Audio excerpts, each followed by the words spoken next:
Yo, guys, what's up? It's MiniTV here coming at you.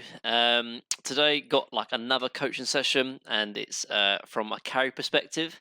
And this one I really wanted to show you because it was really interesting because the guy obviously like had good mechanics. He was like a divine carry, but it was the kind of the concepts and the things, kind of like the macro aspect of the game that he was getting wrong. And I feel like this is really useful for a lot of ancient players and divine players that obviously have good mechanics, but they either prioritize things wrongly or under or over prioritize things, and they emphasize things that just isn't correct. Really, their concepts are wrong. And so I think once you have the concepts correct, you can really progress to immortal and higher than that as well. So hope you enjoy the video, guys, and I'll see you in the next one. So did you have a like match ID that you wanted me to look at? Yeah, Sweet. Just I had message. one game I lost against an anti-mage because I Mhm. have no idea how to itemize against him because he plays so fast. Mhm. Yeah, no, that's fine. Yeah. Just send me the message. Send me the match ID, and then I'll put it up. Perfect. Cool. So what was your just remind me of your MMR and your role again, please. Yeah, say playing carry, Mhm. Terrorblade. And what's your MMR again? Like average? Divine one. I, Uh, I have another account, which was my main account. It was Ancient 5 now, mhm. but I still struggling to rank up that account for some reason. Cool. No, that's fine. No worries. I'm just loading it up now. So how did the picking phase go? Did you do you remember did you have like last pick or like roundabout last pick and then pick into anti-mage, or how did the draft go? Do you remember? I usually pick 4. Mm-hmm. And Yeah, then let mid last pick, yeah? Yeah, it looks like, yeah. yeah. Yeah, Let him hit last pick. yeah, no worries, no worries. So who like you would have seen Earthshaker, Trian, and Wind Ranger, yeah? What? You would Sorry. have seen Trian, Wind Ranger, and the other hero as well, I think, like because of your pick. That's what I'm talking about. Sorry. Did you mean the match I was giving you? Yeah, I'm just downloading it now. One sec. I'm just gonna let me just upload it, and then I'll share my screen, so then you can watch my perspective. Yeah.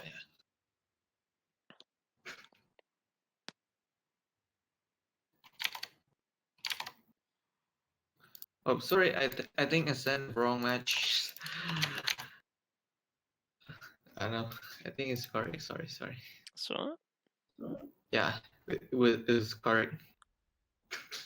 Yeah, I've got it here. The one you're playing Terrorblade versus Animage, yeah? And there's a Yeah. bristleback in the game as well. Yeah. No worries, I'm just uploading it. 1 second, then I'll share my screen on Discord, and then you'll see what I see. I wasn't mind the shaker pick and Bristol back because I play against them so much Yeah, in the past. So I think I can just outscale them. no worries. So can you see my my screen now on Discord, yeah? Yeah. Perfect. Sweet. So then we're all ready to go. Cool. So let's have a look. So in terms of starting over them, so when you're you picked Terrorblade, obviously I think they had shown Earthshaker, Wind Ranger, and Treant. So who was you expecting to face in the lane? Yeah, Bristol bat and Tree. Okay, yeah. So that's obviously why you started with Magic Stick, obviously. So in like you assumed that obviously Wind Ranger was going to be mid, Animage was going to be safe lane, and Bristleback was going to be off lane. I mean, to be honest, I can understand why you started with Stick, because obviously if you're playing against a Bristleback, Stick is like you have to have it. And then you just would have assumed Earthshaker and Treant were going to be the support. So I can understand like why you thought this. Obviously, I think from a pure laning stage, you having Stick when you're not against Bristle will definitely hurt, because you only have one set of region. Yeah. But I can understand like why you'd think that. To be fair, I mean, one thing you can do sometimes is before you buy items, you can kind of scout lanes. So maybe you'd would have been able to see this bristle from your axe, giving you vision of this rune here. So then you would have known you weren't being against the bristle, and then you could have brought your items on courier. That would have been something that maybe you could have thought of, but understandably why you didn't. Because just having one set of regen is definitely gonna kind of make you a lot weaker from the most part.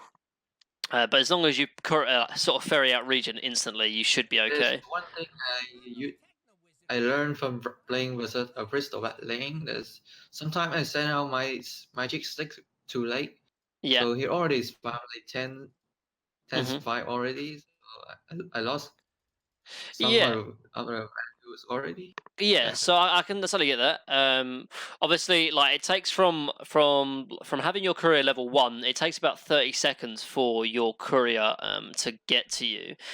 So you know, if you have a chance to sort of scout lanes maybe 30 seconds before, and then immediately know, then you can kind of bring the courier over, because obviously the lanes won't sort of show until about 30 seconds in. So just something to think about. It's a small thing, but one thing I think for certain though is that now you've got bounty runes, like you have, yeah, it looks like you're going to be buying regen straight away, which I think is fine, and it's definitely needed, particularly on a kind of a very hard carry hero like Terrorblade. So looks like you're kind of lit just kind of blocking here. I mean, normally on Radiant safe lane, if you kind of over Yeah. block, it'll end We up. don't block on raid guys normally. Yeah, well, it could end up pushing, could be kind of hitting into your tower, but it looks like they kind of blocked as well. So first things first, what's really important to know is kind of like how this lane plays out. Okay, so first off, you're playing like in a tri lane versus a dual lane. So talk to me about a few things that you think are really, really important when you're playing a tri lane versus a dual lane. What are your thoughts? What are the important things to know and remember? Keep the equilibrium static. Yeah.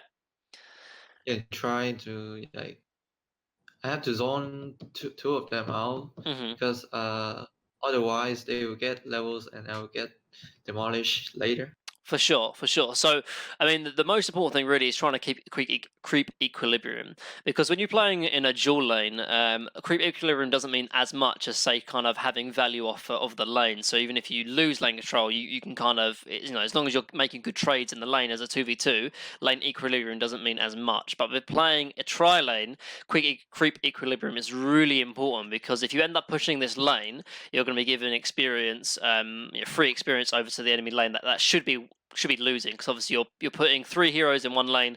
You're going to be trying to commit in a lot of resources to winning this lane. So it's really, really important that you keep creep equilibrium, but also because you have Lich and Rubik in your lane, there is potential to kill. So you also have to position yourself to help out if there's like an engagement or a chance to kill.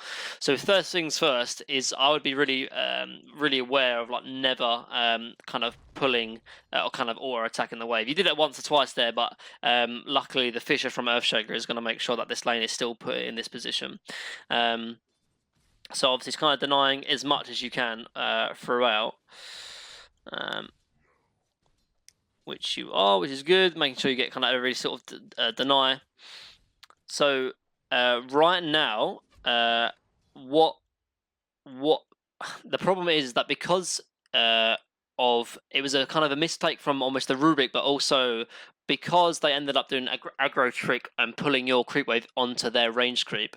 What's happened now is that this melee creep here is in tower range, so automatically your lane is going to be pushing. So I'd be communicating with my supports that one of them needs to be ready to pull the next wave, because it will eventually push. Because you don't want to be kind of just like if you're going even on a tri lane, you're technically losing it because you're putting 3 heroes on. So it's really important that you kind of keep in constant communication with your supports, but perhaps even be, you know, in position to help out as well. So instead of being behind your creeps, you want to be kind of in front of them. So if there is an engagement, like in that case there, if you were perhaps closer with Metamorphosis, 2 or 3 attacks on the Earthshaker would kind of secure the kill on him. But because you're behind the creep wave, you don't have the option kind of presented to you. So you meta here, which is fine. But obviously what ends up happening here is looks like obviously Windranger just ends up dying. He doesn't end up having Windrun, and I mean that's kind of a mistake from him. But this is fine. But now this is where the lane needs to be pulled immediately back, because otherwise you're going to be giving Windranger and Earthshaker 2 or 3 waves of creep experience. And even though you got a kill and like lots of last hits, like it's going to be kind of even sooner rather than later. So, and just sort of saying to your supports, whether through text form or by using your comms, just telling them to pull, it's really, really important. So even getting ready for maybe a stack on the 53 mark and then pulling at 215. Obviously you can pull the hard camp here as well, but the thing about the hard camp is that particularly when you play Radiant, it's a lot easier to contest from the offlaners, whereas if you pull it on the small camp here, if they have 2 heroes run rotating over, like you can rotate and kill them as well, because they'll be forced out of position. So like there's not really much else to say. You're just gonna be like CSing here for a little bit, denying obviously when the range creep's low. Harassing him, but it looks like Lich tried it. Like he got half a pull off. He like missed 1 melee creep, but this is okay. But like I said before, ideally the small camp is kind of easier. I mean they have vision of this pull going over. Now Earthshaker's gonna come and rotate, and it looks like he's gonna Fisher for this Hellbear as well. So you're kind of giving like quite a lot over to this dual lane, even though you're in a tri lane. And as a result, like as you can see here, this Axe, because he's in a solo lane versus a dual lane, like he's getting really crushed as well, 2 and 1. So for the balance to be for your team to be balanced out, you have to be doing well in this tri lane. But obviously you're kind of giving away quite a lot, considering the fact. And this all just comes from kind of communication. You have to work with your supports really, because it's a tri lane over a dual lane. I don't really like to play tri lane most of the time. The support communication isn't good enough. For sure, yeah. And obviously a lot of there's not some of this is reliant on the supports as well. It's not just your kind of job as well to be doing this, because right now all your kind of job really is just to kind of CS as much as you can, and your supports should be here kind of pulling and kind of protecting you as well. But this is fine. Like you're kind of top CS with the AM, and you're a hero like Terrorblade, so you can't really contest too much in terms of helping out with like stuns or any kind of your focus mainly is on the lane here. Obviously if like support set something up for you, then you can. One thing that perhaps I'd be looking to do, obviously like you use Matt here again, but one thing you should think about doing, particularly on a hero like Terrorblade, is that your hero is probably one of the best junglers in the game. So in this case you're playing a tri lane where you want to kind of contest as much as you can, but because you're in a tri lane, your supports are also going to be kind of severely under leveled eventually, as long as if the tri lane carries on. So perhaps there's something to think about. Perhaps you're going into the jungle at level 5 when you have 3 in Conjure Image, because you jungle just as fast, if not faster, at a particular point on Terrorblade than you do just sort of laning in a particular laning stage.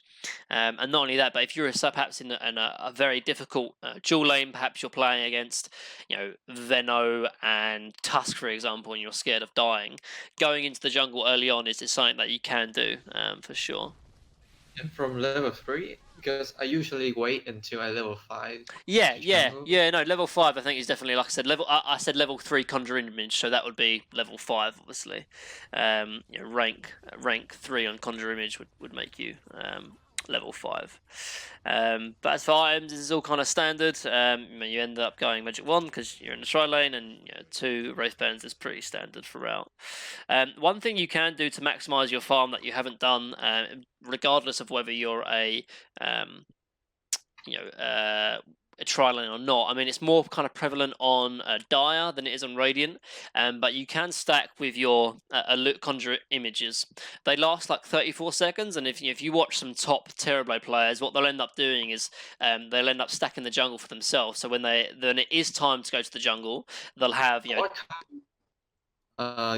want to stick the charm? Yeah, so obviously on Radiant it's a little bit more different. I was thinking about they can contest is pretty easy. Yeah, so no, I don't even mean these two camps here. The hard camp and the safe lane camp, the easy camp. I'm not even talking about stacking. I'm talking about stacking ones that are and that you'll eventually go into the jungle and farm. So I'm talking about the ancients, these kind of camps over here. For Radiant, it's a little bit more difficult because it's a lot further away. On Dire, it's a lot easier because this camp here especially is very close to you, and you have 34 seconds on your duration. So if you send it out at 5:30, for example, you could end up getting a stack on the ancients, and it will be there to stack once, for example. And it's just like it's a small thing to think about, but it's important to note because your hero eventually does want to go jungle. It's safer, you'll farm faster, and it will just kind of help your farm efficiency. And particularly in a lane where you're in a tri lane, you want to be giving levels over to your sports as well. So going to the jungle allows them to get the levels, for example. So you go Gloves of Haste. This is a very small thing as well. Normally, rushing Gloves of Haste is a lot of what the top carriers are doing right now. It gives them a lot of value. But if you're not hitting jungle, like Gloves of Haste isn't really that important because you'd probably prefer. I was thinking about if someone rotate or I have to go jungle. Yeah. Yeah, I can understand why you did it, but like right now, like your tri lane, like I said, at the start of the tri lane, we talked about keeping lane equilibrium and threatening a killer on the dual lane are the kind of the two most important objectives for you as a carry. So, and already the objectives we had at the start of the lane are starting to be kind of forgotten about because right now you're kind of auto attacking the wave, so obviously that will eventually push out. And it's just kind of a little bit almost a little bit lazy really from a carry perspective because if I was playing this Wind Ranger right now, Earthshaker is not with me protecting the lane. If the lane is right next to your tower, I can't come up to it without fear of dying, but because you're pushing the lane, she's going to get a free load of experience and gold just because you're pushing the lane. And not only that, but the boots of speed is a small thing as well. But if you do threaten a kill on the Wind Ranger, the boots of speed will be more useful than the Gloves of Haste because you'll need to keep up the chase with her. And it's a small thing, but it can make a difference between whether you end up killing the Wind Ranger or you're not. But obviously right now you're pushing the wave and kind of just giving this Wind Ranger some kind of farm to get because it's going to be under a tower now. Whereas obviously you're kind of pushing the like farming the creeps here as well, and Rubik does pull for you, but you can be doing this without pushing the lane as well, because really, like in a tri-lane scenario, the enemy team has got 15 CS, which really in a tri-lane scenario it shouldn't be there. So they end up trying to go on you. You end up probably killing this Earthshaker, which you do, and yeah, Wind Ranger is out as well. You end up looks like buying a sell, which is good. You need to keep top sub, otherwise you won't have any lane presence. So this is all good so far. 7 minutes, kind of rotate into jungle. This is all good. Picking up the neutral camps. Looks like you're walking over. Yeah, this is all fine for me. Like this is like I said, 7 minutes is when the jungle items are happening. You want to be rotating into jungle early on as a Terrorblade, gives your support some lane. And you can farm the jungle effectively. Nice stack there.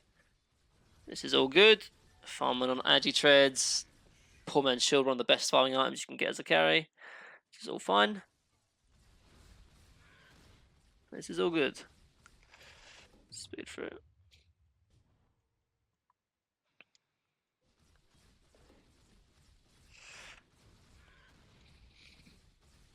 So right now is where I'd probably be looking to maybe rotate back. Lich is sort of TP top, and even though you jungling is good, my farming rotations would be farming the jungle and then pushing the lane out, because it just kind of maximizes your farm even higher.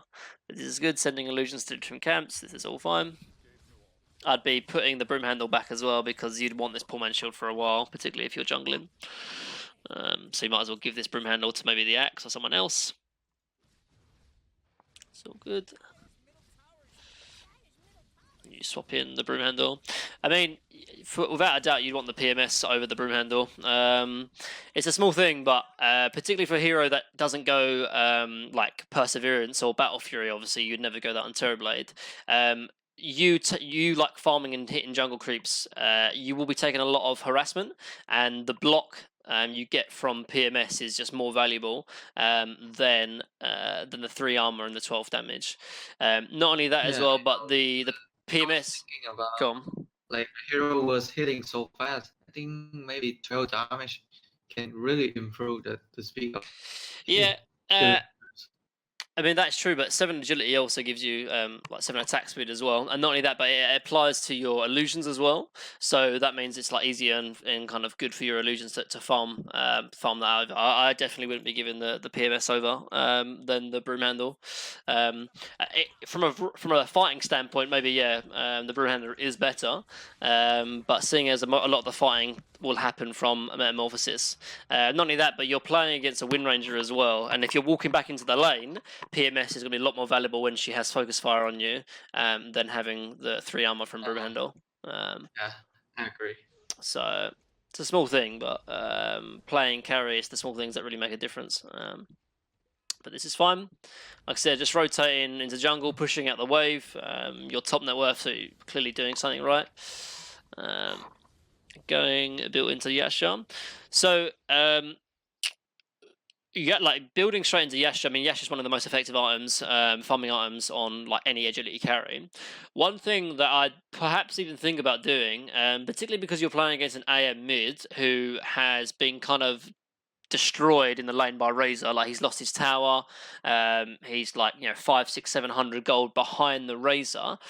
One thing that a lot of Terrorblades do when they match up against anti-mage is building Diffusal Blade, because the mana like playing anti-mage, like you need mana to really be useful, and if he blinks into a fight and you're there with Diffusal Blade, you can solo kill the anti-mage because he has a very low mana pool. And obviously the diffusal nerf only applies to your hero, but because you'll have 3 or 4 illusions, the conjure image from damage from diffusal blade will be really, really useful. So I'd even be thinking about perhaps going diffusal before Yasha, but I would definitely buy diffusal this game. You're playing against a carry bristle as well that relies on mana, and you're playing into an anti-mage, both that really rely and require a lot of mana. So having diffusal blade is almost a must on this game, I think, playing Terrorblade.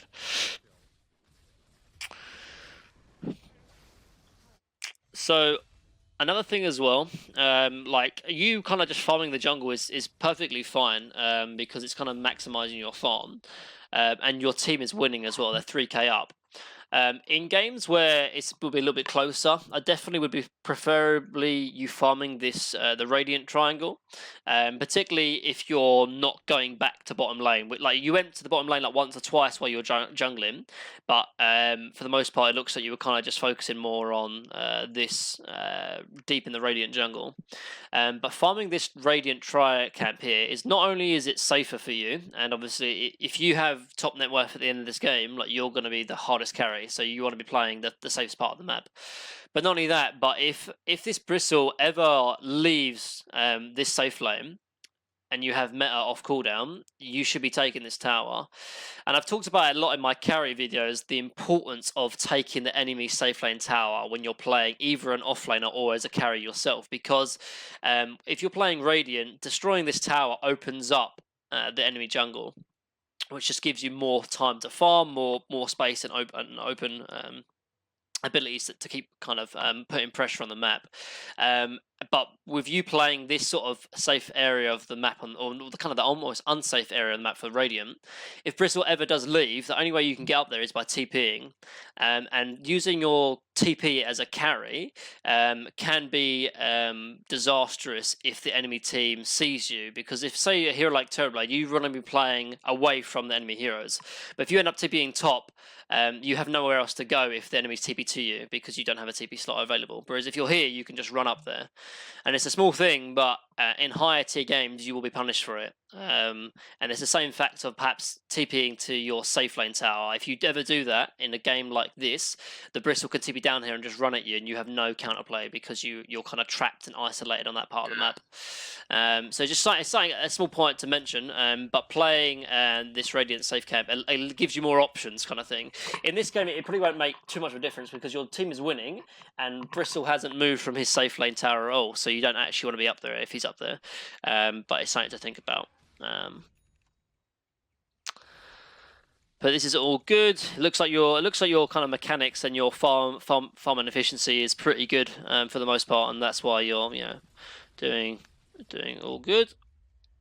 Like I said, kind of farming the jungle, pushing the wave out whenever you can, and just being as fast as you can to do that. So Bristle just dies now, and looks obviously Lich is going to go on this Wind Ranger, try and pressure him. But as I said to you before, like the importance of this tier 1 tower is really important. And with Bristle being dead, I'd even think about perhaps even TPing up there and taking it. Although meta is on cooldown, so perhaps that's why you didn't. But it's just something to keep in mind, that taking this tower and realizing the times when you can, because if you can take it, the earlier the better, because the longer it goes on, the harder it is to take it. So if you have the ability to take it early, always recommend it.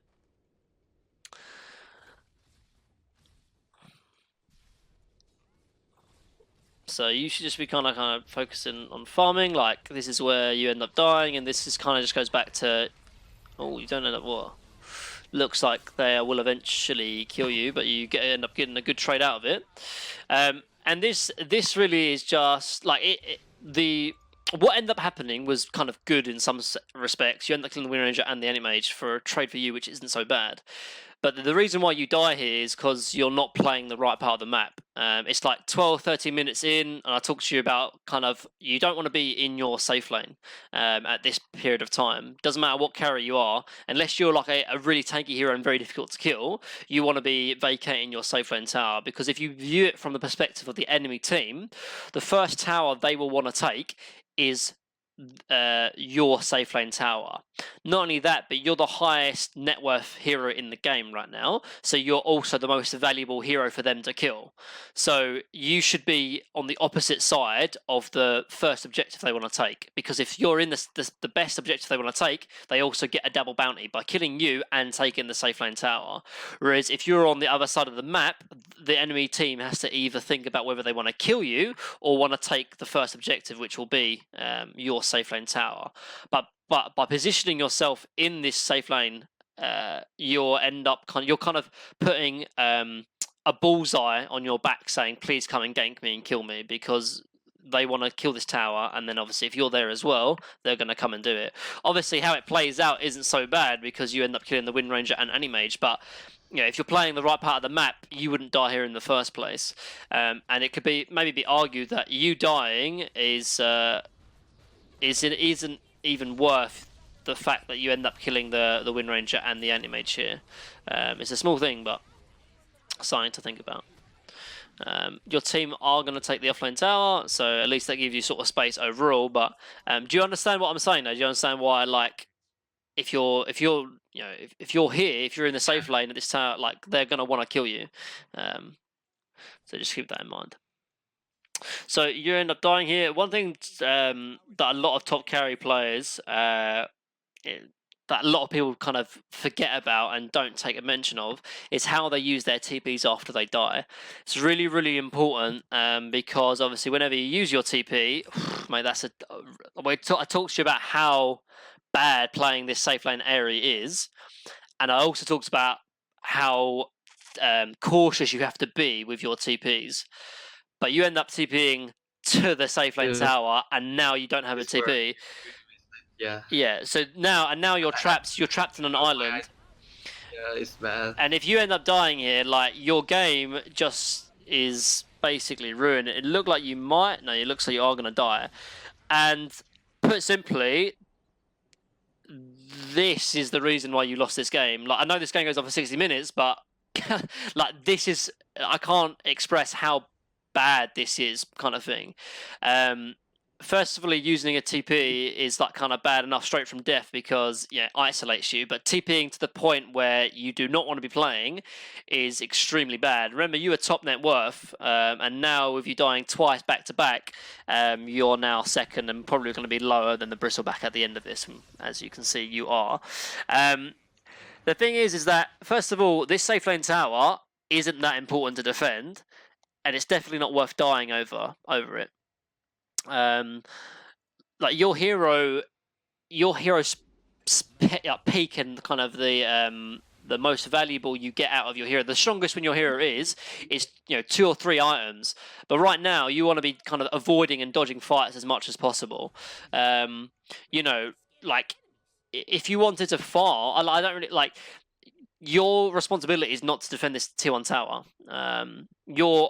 Your priority and your job and objective is to get 2 or 3 items so that you become or be the highest net worth hero in the game, because if you are, you're going to carry the game into the team fights. So it's just kind of a loss of priority and loss of understanding of what your job and your role is in this game.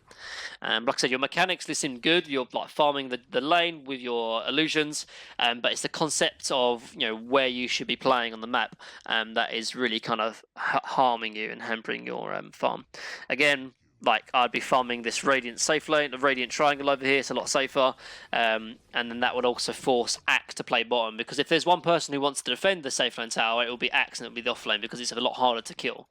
He has Blink, he has Bracer building into Vanguard, for example. But you playing here is just terrible. Like, whether you die here or not, I mean, look, you're playing obviously very defensive, but this you don't need to be here, kind of thing. Even if you kill this Wind Ranger, the only reason why he dies there and you all don't is because the enemy team aren't positioned in the right part of the map. And I've always said to all my people I coach is that you should make the ideal play and not the play that works because in the bracket you're in, kind of thing. But in this case, obviously, it works because other parts of the map people are not playing correctly. Yeah, exactly. It's bad from both sides. It's just something I don't know which one is the correct decisions to make. Yeah. Everyone was here. For sure. Have to go along. For sure. Just keep in mind though that your actions and your actions will also affect your teammates' decisions as well. So, for example, if you're playing the safe lane tower and safe lane area, then your axe is going to be playing in the off lane where there's no heroes. And ideally, you want to be switching because there should be enemy heroes in your safe lane, and there won't be really that many heroes and kind of danger in the off lane. And obviously, Axe wants to kill people and you want to farm, so you want to switch your responsibilities and switch your duties. But if you're sitting in the bot lane, Axe isn't going to just automatically TP bottom because he thinks there's farm to be here. Whereas if you TP top, then Axe will get the memo and be like, oh, I should be playing bottom. And that's just kind of how your impact and your actions will affect your teammates. But in this case, you're obviously here. You're 5k up, so and obviously the enemy team has an anti-mage that doesn't want to engage in team fights, so you're okay.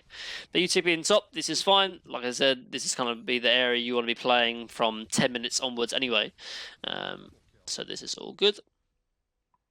Obviously, it looks like you're going straight into Butterfly this game, and I talked to you a little bit about the strength of going Diffuser this blade. I think particularly if you go Manta as well, like Manta plus Diffuser is just such a great combination that can happen. Sorry, can you say it again? Just having, I talked to you a little bit about the strength of Diffusal Blade as an item, particularly in this game because you're playing against Anti-Mage and Bristleback.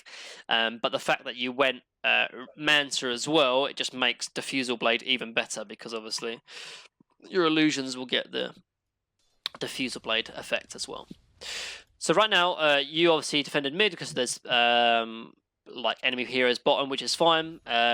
Just remember that your job predominantly is to be pushing out lanes, and for the most part, that will mean the mid lane and the top lane, whilst your team kind of contributes and fights as 4. If you do fight as Terrorblade, these are the kind of engagements I want you to be fighting in, like kind of small skirmishes, and if there is a fight, showing up late to it. But for the most part, you should be kind of focusing predominantly more on lanes, and by pushing out lanes, I mean just kind of sending illusions, sending conjure images. Like for example, like right now, Anti-Mage is pressuring top. like if you're quicker to respond, that should be you TPing there while Razor stays mid for the fight, because Razor will be more useful in an engagement earlier on than you will, and you want to just be playing safe. Like if this Earthshaker has blink, which he does, like he could end up killing you in a team fight. Obviously, it doesn't happen, but it's these things that you need to think about that are a possibility. Let's just look at this team fight quickly, and look, you end up dying. So do you see how even though I haven't seen this game, just because of how I'm looking at your positioning and where you're on the part of the map, I can sense danger, and this is the kind of concepts I want to instill in you, that you can kind of sense danger before it even happens. So, like I said, like right now in this patch and in this meta, the carry hero wants to be playing alone while the rest of his 4 teammates are playing as 4. And your job really is to keep lanes pushed out and farm as much as possible, so much so that when you have 2 or 3 core items that you're ready to fight, and if you have those core items, you'll be the strongest hero in the map and in the game. So obviously top lane kind of is getting pushed in. Anti-Mage is going to show there in a moment after he gets the bounty runes. Like just looking on the minimap right now.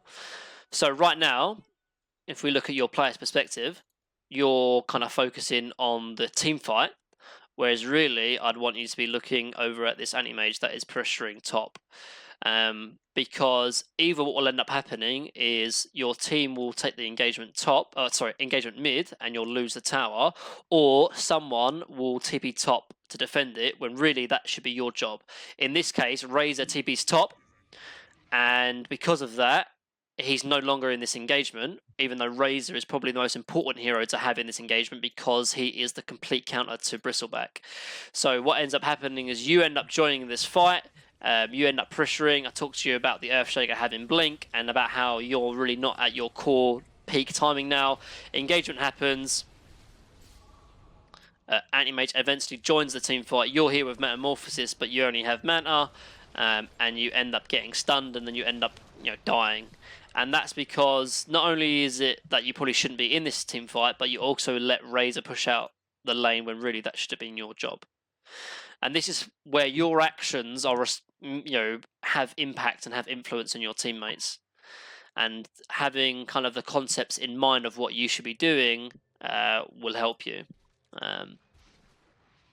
And that's why, even though you're top net worth, you're giving all this amount of gold over, like you're giving 400 gold away over to the Bristle, plus all the amount of experience as well. And for a person that was top net worth, top experience, this Bristleback is now level 16 and is closing in on your net worth as well. So it's a few of the deaths in the safe lane, and now this death mid when really you should have been defending the tower. Because once you get Manta, Butterfly, maybe Satanic or BKB, then you're kind of just invulnerable. Like you're not going to die in any team fight. But right now with just Manta, you're still squishy. 1400 HP, you die in an Echo Slam plus a power shot. Keep that in mind. So UTB top, UTB mid. I talked to you a little bit about kind of the use of TPs and how it's important to if you want to get mid. First of all, right now, you shouldn't be thinking about fighting, not only because of what happened there, but you also don't have Metamorphosis.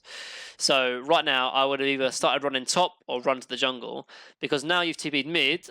If the enemy team go and fight you, you have no other course of action other than to just walk away, which is kind of inefficient. Like the TP use right there is you get 10 seconds worth of faster time getting to this jungle. Whereas if you just ran from your base to this jungle here, it takes about 5 seconds, but you also have a TP ready to be used elsewhere on the map. But right now you don't have that option available to you because you TP mid just to farm jungle. Which I'm fine with you not farming, and I'm fine with you not fighting, and you should be farming. But the way you just TP there is really bad. Like, and if you watch top carry players after they die, you'll see that almost they very, very, very rarely will TP to a tower just to farm jungle. They'll have the TP available and they'll run to the jungle or they'll run to the lane. And it's because it gives them the abilities to kind of have pressure elsewhere on the map. But right now you don't have it, not only because you don't have a TP, but it's also on cooldown as well. So it's something to keep in mind. So right now, obviously, you're level 14, like you're kind of not in the greatest spot. You don't really want to be fighting. You're defending your safe land tower, which is fine because you see 2 heroes mid, but you don't see the Wind Ranger, and Anti-Mage was in the area, and you know Triton's here. So if I was to be defending this safe land tower, I would be using it only with my Manta and not using it on my heroes, because if Wind Ranger catches you in a stun, you're gonna die. But obviously, from God Vision, we know that Wind Ranger isn't there. But these are the things you need to be thinking about. And the reason, like, I can tell that you're not thinking about these things because your hero is just hitting the creeps as if nothing's going to happen. You're just assuming nothing's going to happen. And even if you don't get punished right now, in other games you would get punished, for example. So it's important that you keep these things in mind.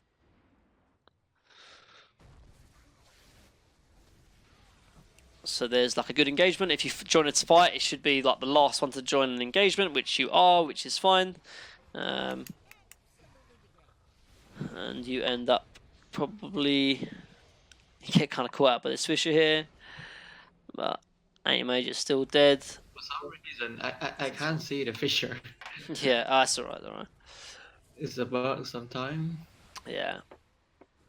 And my hero keeps running around, otherwise I could get the wrist away. Yeah, no worries, alright. So obviously you're here for the push, which is fine. You need to be careful of Echo because it hasn't been used yet. And you back off with Anti-Mage going up. This is fun. Obviously, right now, your team kind of should just be backing off. Maybe, you know, Roche could be a potential to go for, or at least kind of pressuring other lanes, particularly maybe bottom. But you don't have a TP available, so not only was it bad that you TP'd mid, but you also don't have one available, and like that is kind of the biggest cardinal sin. Like as your job as a carry, it's so important that you're the one kind of focusing and dealing with this with lanes in general. But if you don't have a TP available, you can't be the one dealing with what waves and lanes in general. So with that in mind, I'd definitely be mantering right now, maybe sending Manta Illusions top and maybe my Conjure Illusions down bottom to cut the wave, because you are responsible to keeping lanes in a good check. But right now, you know, you're focusing more on about other things, you know. But waves has just spawned, obviously 2401. Again, Raze is doing kind of your job, you know, pushing out the side lanes when really that should be you. But yeah, like I mean, particularly in engagements like right here, something to really keep in mind of is like if you're right next to their base and the creep wave is happening in 10 seconds, just use Manta Illusions to go cut the wave, because then it helps and release pressure on your side of the map. But instead you just go and hit jungle creeps. But you have Manta and Conjure Image available. Something to think about for sure. Yeah. So you're closing in Butterfly. I think Butterfly is pretty good this game. Obviously, it works very well against Wind Ranger, Anti-Mage, and Bristleback to an extent as well. I don't think... I mean, it depends how you sort of see things, but BKB probably won't be too useful in this game. It's not bad. It's not bad against Earthshaker and Wind Ranger from the stuns, but not bad against Anti-Mage as well. But in a game like this, if you went Terrorblade and if you go Satanic, like Anti-Mage can never man up on you whenever you have Metamorphosis. So I wouldn't probably go BKB off the Butterfly. But I like the Butterfly choice though. Helps your farming speed, makes your illusions a lot quicker. So this is all good. Still need a TP available though. Like, I know your courier dies as well, which kind of sets you back. But for the last, I'd say what, 25, like maybe for the last 5 minutes, you haven't had a TP, which is kind of just unacceptable, really, from a carry point of view. Like, it's the moment you TP mid is the moment you don't have a TP.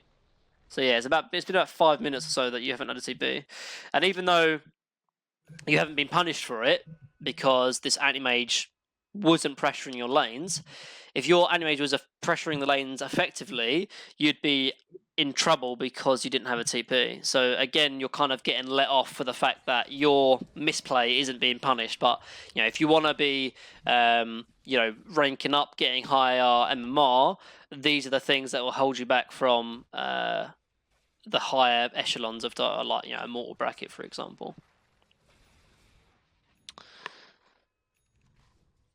So let's talk about talents. Talents, movement speed, health. Yeah, this is all kind of standard.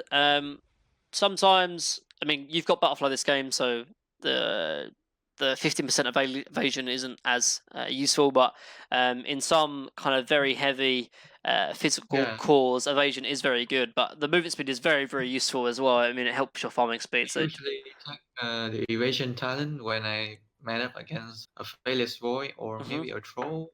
Yeah, just something to think about. But it's good that you do think about it. I think for the 250 health, I think that's kind of non-negotiable. I think you have to go for the health because you're such a low HP hero, and 25 attack speed for a level 15 talent is the same as a Gloves of Haste, which is kind of small for the most part. So it looks like you're like pushing with your team, which is fine. Just keep in mind how little HP you are. So I want you to be kind of careful of your positioning because you're playing against an Earthshaker. But right now you're kind of just walking, in with the creep wave, which could be dangerous because Axe also on top of you. Like right now, if you get echoed, you actually just died because power shot plus fish shark gets you to 700 HP. If you get echoed right now, you just instantly die, and you're dead. Oh, you get a nice thunder off, but you end up dying here as well, which is again, and these are the things that like, I mean, I haven't watched this game, but I can tell by your positioning and by the way you're where you play on the map, like you're in risk and you're in danger. But in right now, these are the things that are not going through your head right now. And again, you're top net worth basically, and you end up dying or giving away a very easy kill. Like they don't commit too much there, and they end up killing you. Like you pushing with Manta and Butterfly is fine, but you're walking in melee range, and you don't have any kind of defensive positioning. You're just walking in as if like you have 3,000 HP and you can't die.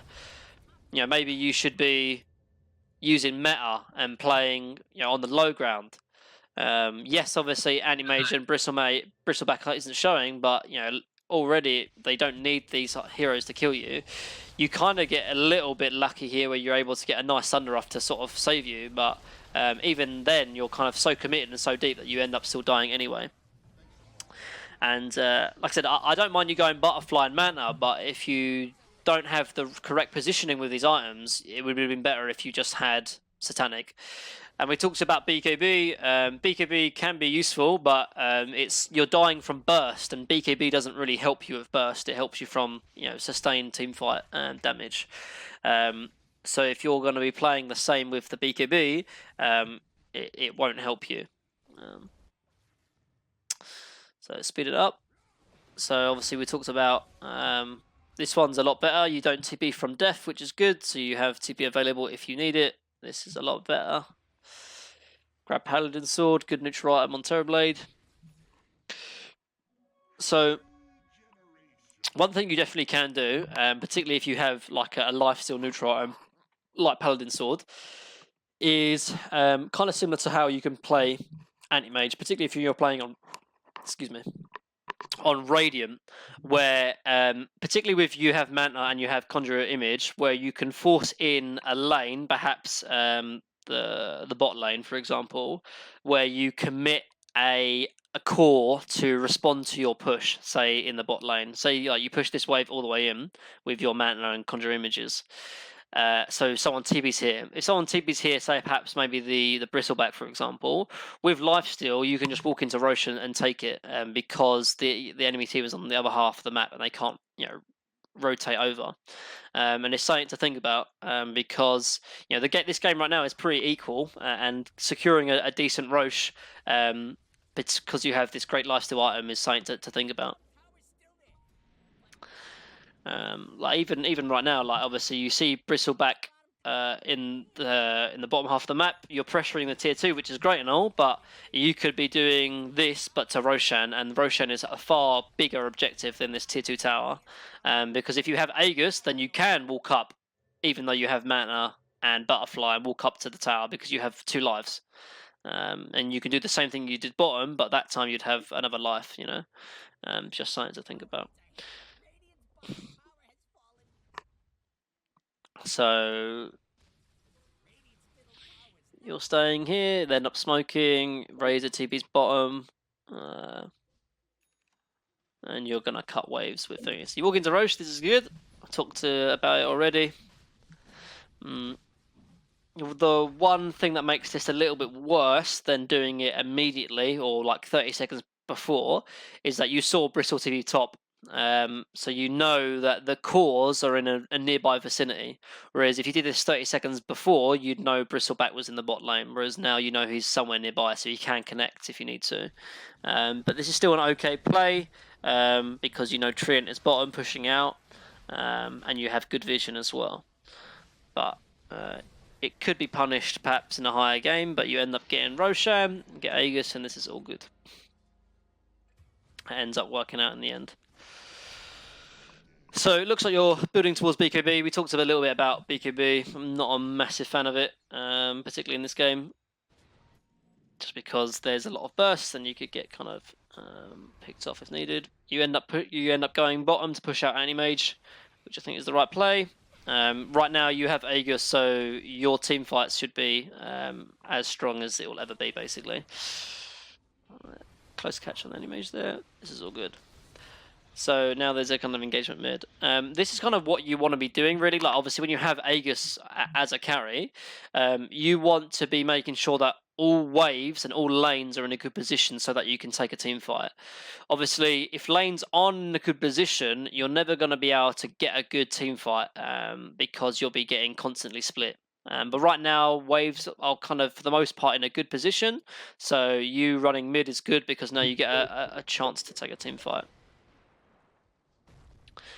But they seem to be kind of running. You can't seem to catch them. Nice shackle from the Rubik there. This is... Yeah, disarmed. This seems alright though, for the most part. And you end up killing Bristle. It's good. All good.